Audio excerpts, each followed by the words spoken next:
ดสงครามมันได้ก็มาฮอบยากันแทงมันหนึ่งค่ะพี่น้องค่ะมาฮอบยากันในวันที่3ค่ะเดือนธันวาคมแห่งปลาย25แล้วกันเพื่อนในก็มีข่าวงามอยู่3หัวข้อข่าวที่1มุกตัวมวยดีปัดทองแลจุ่มซึกหม่องมานเขาเลยปุดเผากึดปางตึกแทงข่าวยำ1เดือนค่ะพี่น้องค่ะหัวข้อข่าวที่2เมืองเขมิดงานเฮาซึกค้างเขียเอเลยจุ่มซึกอยากแข่งเอกึดปางตึกตีเนอเมืองขางเลยเมืองอยากแข่งค่ะพี่น้องค่ะหัวข้อข่าวที่3ลองพร้อมโฮมไตเฮาค่ะนั่นถูกดีไรเฮ็ดสร้างกว่าอย่าเปิดข่าวยามค่ะพี่น้องค่ะวันนี้พี่น้องค่ะมาด้วยหัวข้อข่าวที่1อ่อนตั้งสุดขาเฮาค่ะติไรหันบ่าภายตั้งจุ่มซึกหม่องมันกำลำซาโฮมปลาจุ่มซึกโอ้ยดีปัดห่องซึกอยากแข่งซึกร้อยตางที่อันยาวแหล่โฮมปลาจุ่มซึกเขโกกัง3 หมู่ 3 จุ่ม3ปีน้องไล่ออกดิกปืนเผาลาดบ่าเตะขึ้นปางตึกขาวยำแท่ง1เดือนตั้งแต่วันที่1ถึงวันที่30เดือนธันวาคมค่ะพี่น้องค่ะภายดังจมซึกโอ้ยดีปอดห้องก่อนลาดว่าเปิดดาเดซอยแถมปอเมคนเมืองเตียนทบเพแผ่นดินไว้เพสภาวะเมื่อป่นมาตาเดตัวถึงปอเมคนเมืองแหล่เมคุมดุมลาปันเพื่อนเยอันใดลู่ไหลก้อยยักย่อยกว่าเมื่อพองยำแผ่นดินไว้เมื่อเหลือน2เดือนป่นมาค่ะพี่น้องค่ะในนาทีกุมกรรมของมุกจุมมวยหลีปอดห้องซึกยักษ์แข่งซึกร้อยเทียนยาวเลยห่มปลาจุ่มซึกเขโกกลาง3 จุ่ม3ปีน้องก็ไล่ออกมาปืนเผาลาดว่าเด็กึดปางตึกกว่าข้าวดังแทง1เหลือนวันที่1ถึงวันที่30เดือนที่6ในค่ะเป็นอาคาเด็กึดปางตึกอ่ำแฮนซึกเหล่าตึกจุ่มซึกมานเขาว่าในภายดังจมซึกหม่องมานเขามีน้องหลายเขาก็เลยออกมาเปิดเผาเหมือนกันค่ะว่าเตะขึ้นปังตึกข้าวยำแทง1เหลือนเตะอ่ำแฮนซึกหล่อตึกจุมซึกอ้อยหนีปอดห้องในปืนตีกุมกำลาดว่าเปิดตาเตะจอยแถมปอเมกนเบิงเจออันทบเพแผ่นดินใบมาได้เป็นตีเบ้งหลงในปีต่อยันคงมันทะเลคนว่าแทงหลายอองตีเนินนาทีกุมกำจนซึกหม่องมานเขานั่นเตสึกซอยแถมคนทบเพแผ่นดินใบว่าไหนเพราะขณะมาด้วยเงาลายแหล่ปางตึกอันเป็นอยู่ย่ำเดียวเขาไล่ปืนเผากึดปางตึกเสตากวยอ่ำไล่กึดเต้กึดว่าค่ะพี่น้องค่ะซึกมานก็ตอนหนังนั้นโอ้ยหนีปอดห่องก็เหมือนกันเมื่อสิ้นเมื่อว่า2-3 วันก่อนมาแฮนซึกเขาหลอดตึกตับซึกโคเขียวหวานไฮจุมซึกได้เฮาขาตีเบง4 ปอกซึกมานก็ตอนหนังนั้นแก้วเฮอมินเข้าปล่อยหมักใส่เมืองสันร้อยซึ่งได้ปอดห่องเบงหนองเขียวได้ไรหันว่าจุมซึกก้อยหลีปอดห่องและซึกมานนั่นอุ่นเผากึดบางตึกเสตาก้อยยุ่งใจเขาอ่ำไหลค่ะพี่น้องค่ะเป็นเกี่ยมการเมืองก็ว่าเป็นการปนเผาพามตาหยอกแหลนปอเมก้นเมืองแหล่ก้นตังหลกตังกับผาก้อยที่เขากึดปางตึกนั่นอ่ำใจลองเตะค่ะพี่น้องค่ะในก็เป็นลองปนเผาของโอ้ยหลีปัดห้องแหล่จุมซึกหมอกมากค่ะพี่น้องค่ะศึกษาก็มาได้ทางหัวข้อข่าวที่2ค่ะวันเมื่อในตลาดว่าภายตั้งเมืองเขตแผ่นดินใหญ่ในห้องเอาจุมซึกอยากแข่งแลดังจุมซึกค้างกว่า6ทบตีเมืองเขเสลาดบ่าให้จุมซึกค้างขึ้นปางตึกตีเวงมันหมอกย้อนว่ามีกมณีเขมาปักเซาอยู่ในพื้นตีโกไลตุ้มเตอร์การก้าขายเลยปลายหมักมีดังเมืองเขค่ะที่เขามาลงตื่นดังและมีโรงงานอยู่ตีเวงมันหมอกย้อนว่ามือป้นมานั่นจุ่มซึกขางเขียแลจุ่มซึกลูกพื้นเขาปิติยาบเขาไล่เอาแห้งซึกดังน้ำเยาก็ดังหลายเขาหลอดตึกห้าวแห้งค่ะเปิดด่าเตะเขาคบซิมเอาเวงบานหมอกก้อยก็ไปคบซิมไหลตั้งมดขาย้อนซึกมาน มีแหงซึกนำไว้แลเป็นปางตึกกันห้าวแหงใบขาก็นั้นได้ภายดังเมืองเขตเป็นใหญ่ไรตกย้อนให้จุมซึกขางเขียเอเกิดปางตึกแปดตีเบงบานหมอเสแลหนังฮือปอเตนี่ลองจำใจกันตั้งเมืองเขย้อนบามีคอมมานิเคอยู่ในพื้นตีแลให้เกิดปางตึกไว้บาในเขาขามาต้อยแทงในพื้นตีของจุมซึกอยากแข่งเอใกล้ไหลเปลี่ยนปางตึกกันตั้งจุมซึกหมองมานตีเกี่ยวผิวนั่นก็ย้อนมีคอมมานิเคเขามาปักเสาแหล่ลงตื่นดังมีโรงงานอันใหญ่ลงแทงเหมือนกันเมืองเขก็ลาดกว่าบาให้จุ่มซึกอยากแข่งนั่นเกิดปางตึกตีเกี่ยวผิวเสย้อนบาโกไหลตุ้มเตอการค้าขายปลายหมักมี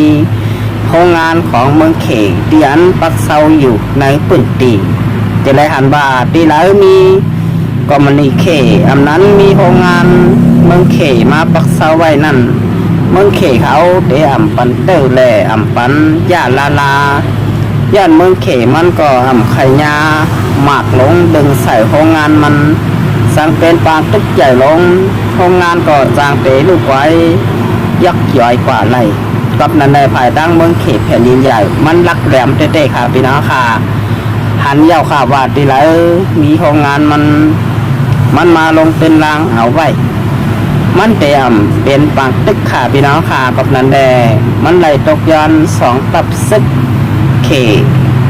ซึกขางเขียเอเลยจุ่มซึกหยักแข่งเอเขาให้เกิดปางตึกปันสองอ่องตี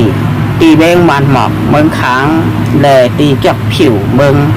หยักแข่งค่ะพี่น้องค่ะกับนันแดวันในปางตึกอันเป็นอยู่ย่ำเดียวเมืองสลายซึ่งใต้ปัดของนั่นเป็นปางตึกโตแตนก็บ่าเป็นจุ่มซึกขับจางเมืองเขก็บ่าสังเขปันนาขวางตึกก่อเตะไหลตึก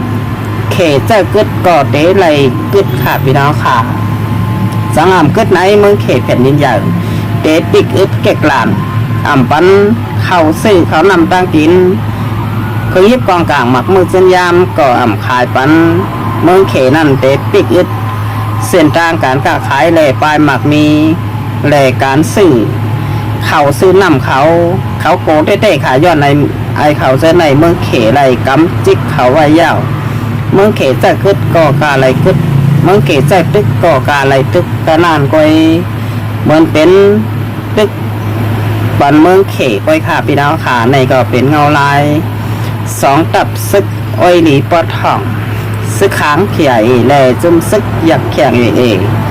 เมืองเขมีงานให้กึดปางตึกว่าไหนสืบเสนอเขาข่าวมาด้วยแทงหัวคอข่าวที่3ลองพรมโฮมของสองตับสึกใดเขาขานั่นถูกนี้ไหลพร้อมกันหาไวแหล่หาภัยถูกนี้ไหลเฮ็ดสร้างกว่าพอนำเนโตหาปอมีคนเบิงผู้เย้าก็หันลองอันตับสึกใดเขาขาพร้อมโฮมกันอย่าไว้เมาหมางได้อย่าจันข้าวยำหามันถึงขาพี่น้องขาข้าวยำของตับซึกได้เฮาขานั่นอ่ำปอกึดนำเย้าขาย้อนเปิ้นพร้อมโฮมกันเฮ็ดเปิ้นพร้อมโฮมกันสร้างเปิ้นพร้อมโฮมกันเอาแผ่นดินจึงใดเมืองสันน้อยซึ่งใดปอดห้องพอถึงเมืองสันน้อยซึ่งใดปอดจันยังงานได้ยังหมายเปิ้นนั่นตาเตพบซิมเอาแผ่นดินจึงใดกว่าตังมดขามใจเอาตีเหลอตีนันก้อยสั่งแต่เอาขาดได้วนกวังแลวนน้ำจำอยู่ในเกกลางสองตับสิบไตแต่บนบ่าวันเมื่อหนามาเตะสั่งตกลอกแหล่ตกซุ้มเปิ่นกว่าไหลขาพี่น้องค่ะสั่งเฮาขาสองตับสิบไตอ่ำพร้อมโฮมกันอ่ำหันลองพร้อมโฮมเป็นใหญ่บนบ่านาตีเก่านาตีมาเก่าแก่เมื่อแขนแต่นมังกันเหมือนมือป่นมาอ่ำบนถึงลองพร้อมโฮมเตะยาจุ่มซึกเบิ่นเข้ามาขุบซิมแหลกุ้มกำเมืองสันร้อยซึ่งใดเฮาขากว่าไหลขาย้อนเฮาขากลุ่มพิษกลุ่มมอกลุ่มหิมนาตีกันก้อยอ่ำไหลมีรองพร้อมห่มแข้งซึกก่ออ่ำน้ำเปียงเปิ่นไหลขาย่ามเดียวก็จะได้หันว่าจุ่มซึกอันมีแข้งซึกนำเดินเสพนมดและเมืองสันร้อยซึ่งใดนั้นเปลี่ยนไว้จุ่มซึกว่าอยู่เปิ้นอยู่เอย้อนว่าการค้าขายปลายหมากมีก็เปิงหนึ่งเมืองเขแผ่นดินใหญ่กั้นแถมได้ปันแห้งก็สัมเปิงหนึ่งเมืองมัน บุญมีอย่างหลายเขากำแถมเลยปันแห้งก่อปลาเขาเฮ็ดการก็ขายปลายหมากมีเต็มตีเย่าก็เต็มทนมาได้เป็นเฮ็ดยาเมากำขายเข้าเมืองไทยตั้งหนำเย่าก็ตั้งหลายเฮ็ดการก็ขายปลายหมากมีแข่งหลายดอกมาได้เป็นสวนยางพาราเฮ็ดกูลายเฮ็ดกูไปเขาปอมีแหงซึกใหญ่น้ำและมีแหงเงินเตียนทนค่าบนบนในย้อนว่ามีเผยไม้ยาเกาเต๋านาดีกงกำนาลิ้นคึกดอนหมายสองเบงปางสร้างแหล่เบงปางคำจำไว้เมืองเขการค้าขายปลายบักมีก่อเต็มทนแล้วค่าบนบนในการค้าขายปลายหมักมีมีค่ะพี่น้องค่ะรายเฮ็ดรายสร้างไปเอาย้อนบ่าไรอยู่หลอดเดวเหมือนจุมสึกว่าตาได้เฮ็ดการค้าขายปลายหมักมีก็อยากกำนันแดบนเมื่อในเตเลยหันบ่าสร้างเฮาคาพร้อมโฮมกันสิเลยเฮ็ดซากกว่าแต่ก็ติเป็นลองดีอยู่ย้อนบ่าในเกกลางสองตับสึกได้เฮาคาก็โหลไล่ฮิตมอกันอ่อนกันเฮ็ดอ่อนกันสร้างเฮ็ดลองพร้อมโฮมหาการค้าขายปลายหมักมีเฮาขาเฮาปอคึดตานเปิ้นสาเฮามีการค้าขายปลายหมักมีลองพร้อมโฮมเฮาก็มีบ่นบ่าเฮาขาเด็กคึดตันเปิ้นกว่าขายยำพองต่อเลี้ยวมีลองพร้อมโฮมเสมกาต้องมีปลาการค้าขายเลยปลายหมักมีย้อนมาเราไล่หาเงินเล่งลูกน้องกองไปเลยซึ่งบักมือจึงยามให้ตับซึกเฮาขาก็แก่นแข็งแด่แห้งใหญ่ขึ้นกับขึ้นปันย้อนมาเป็นกับปันใหม่เปิ้นนำเหมือนกับปันเก่าค่ะพี่น้องค่ะตรงนี้ไรมีกองลง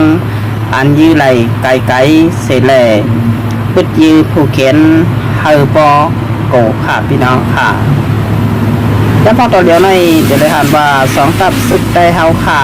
เย็นไว้เสดาก้อยหลังความหอมนั่นถูกนี้ไรกึดถูกนี้ไรเย็นค่ะถูกนี้ไรพร้อมหอมกันเสแลเฮ็ดสักกว่าค่ะพี่น้องค่ะในก็ให้ผักถึงสองตับสึกได้โดไรพร้อมกันให้ไว้แลให้ไผ่ค่ะพี่น้องค่ะเอาค่าต้นรายการข่าวค่ะเลยทุกเสียงปล่อยยาวผ่านยิ้มส้มขอบใจอย่านำถึงพี่น้องค่ะเตรียมกลับมากดแชร์กดไลค์กดติดตามบันส่องเพจเลยส่องยูทูบเกี่ยวกูก็กูโกนค่ะวันมาในข่าวเตยอนกึติรายการไว้ที่ไหนก่อนค่ะส่งไปมาหกยากันแทงมันเมื่อหนาค่ะมาส่งค่ะ